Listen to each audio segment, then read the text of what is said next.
This is Module 5 of Marriage Counselling and Management course. This module focuses on marital problems, conflicts, and emotional challenges. We'll focus on how to confront infidelity, depression, addiction, job loss, and early marriage failures. So no marriage is immune to problems. The difference between marriages that survive and those that collapse is not the absence of problems, but the presence of effective strategies for addressing them. So this module confronts the painful realities that marriage counselors face daily. The content include dealing with cheating and infidelity in marriage, dealing with depression and emotional stress, dealing with alcohol and betting addiction, dealing with job loss and poverty in marriage, and also we'll look at why recent marriages fail and suggest solutions. Now, infidelity, the types and causes. Not all betrayals are the same. There are different types of infidelity. There is what we call opportunistic one or one-time infidelity. That one involves single encounter, often under influence, and there is guilt immediately after the act. Then there's what we call emotional infidelity. This involves deep intimacy outside marriage without sex, often denied as just friends. There's what we call chronic or philandering. That's repeated affairs over time. This may indicate personality pattern or addiction to novelty. Then there's exit affair. Exit affair is an affair that serves as the end to the marriage. This lacks courage to leave directly. Okay? Then there's what we call online or virtual infidelity. This involves sexting, emotional connections via apps, and is usually denied as not real but causes real pain. Now, the common causes of infidelity generally include unmet emotional needs, opportunity and poor boundaries, unresolved personal issues, and marital deterioration. Now, causes help explain, they do not excuse. So the unfaithful spouse bears full responsibility for the choice to betray. So that is why infidelity is so bad. Now, what happens after infidelity? Now, crisis management. How do you manage infidelity? Step 1 is stop the bleeding. Affair must end immediately and completely. All right. Then step 2 is stabilize the betrayed spouse. Safety reassurance, honest answers to reasonable questions supports connection. Okay. Then the third step to managing the crisis after infidelity is avoid destructive coping. No permanent decisions in first day of shock. No revenge affairs. No public humiliation. No involving children. Then the fourth step is determine immediate safety. Separation may be necessary if affair continues.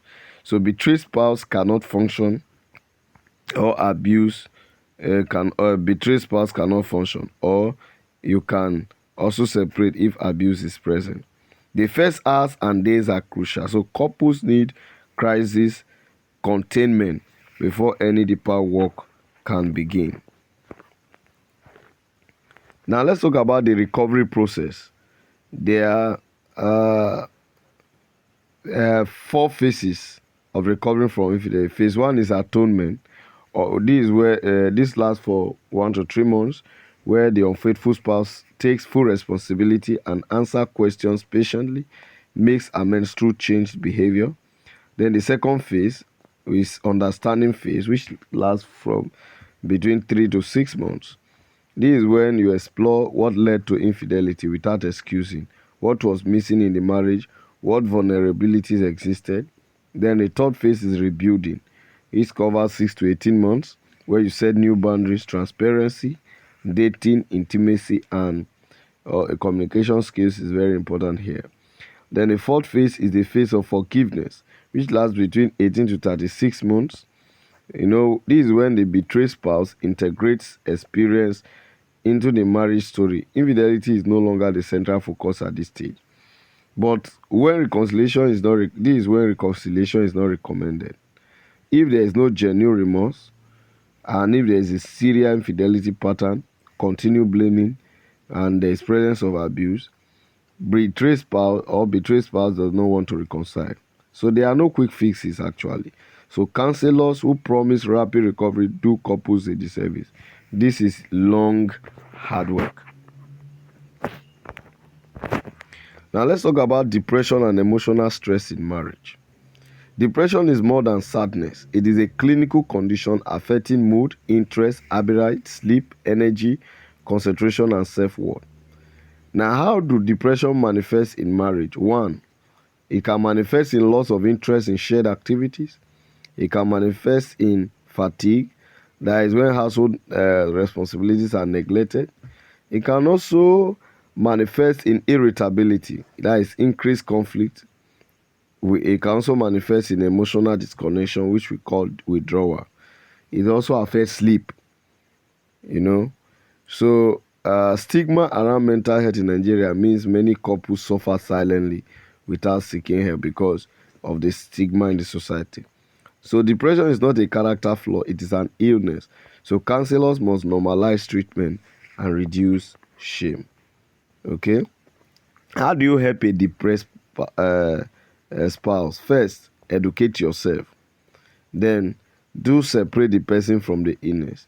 Then, provide support without enabling. Then, use gentle, specific invitations. Okay?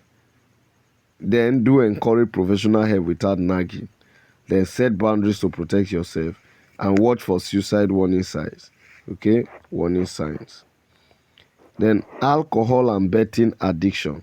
This is generally a family disease. It's becoming like a family disease in Nigeria. Almost every husband or wife goes into this form of addiction. Drinking alone or high drinking, interfering with work, parenting, fighting about drinking, broken promises, and financial problems are alcohol addiction. But when you talk about betting addiction, the signs include increasing time and money on betting, lying about losses, chasing losses, neglecting responsibility, and rapid financial destruction. Now, why is betting dangerous in Nigeria? One, betting is accessible 24/7 via mobile phones. Even if you don't want to do it physically, it's on mobile apps, phones that you can do. You can bet. And there's aggressive advertising, which have normalized it as a hustle. And it can wipe out savings within days or weeks. Now, what is the impact of this on marriage? It can erode trust. It can make you to lose emotional intimacy. While non-addicted spouse develop resentment and exhaustion, become tired of it. Now, how do you intervene? For alcohol addiction intervention, how do you do that? Medical detox referral for severe cases, rehabilitation programs, support groups, okay, medication, you take medication prescribed by a physician, then couples counseling, which focuses on addiction, okay. Then betting addiction intervention can include financial intervention, self-exclusion programs, cognitive behavioral therapy, gamblers anonymous peer support. When spouse refuse to help, non-addicted spouses focus on self-protection, separation or divorce may be necessary. So the non-addicted spouse cannot control the addicted spouse's behavior, only their own responses and boundaries. Now let's talk about job loss. The psychological impact of job loss is great. Okay, you move from shock to protest to grief to shame to anxiety, then you begin to adapt. Okay, so the strategies can include calculate remaining savings and assets, identify essential versus discretionary expenses, cut all non-essential spending immediately, then contact creditors for payment pauses or reduction. Now, economic hardships test marriages severely. So, protective strategies include small rituals of connection, avoiding blame, preserving dignity, and finding free sources of joy. Now, let's talk about why recent marriages fail. Now, the first 5 years of marriage are the most vulnerable. The primary cause of early marriage failure include unrealistic expectations, poor conflict resolution skills, financial incompatibility, hidden debt, extended family interference, rushing into marriage, lack of premarital preparation, infidelity or boundary violation, addiction or untreated mental health, and social media comparison. Now, other Nigerian specific factors can include bride price and wedding debt, okay, living with extended family, migration and separation. Most of these causes are preventable. That is why premarital counseling and early intervention are so powerful. Okay.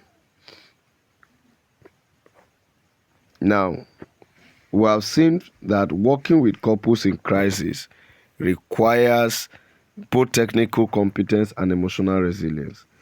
Take care of yourself first so you can serve others. So that's what we'll look at in this module.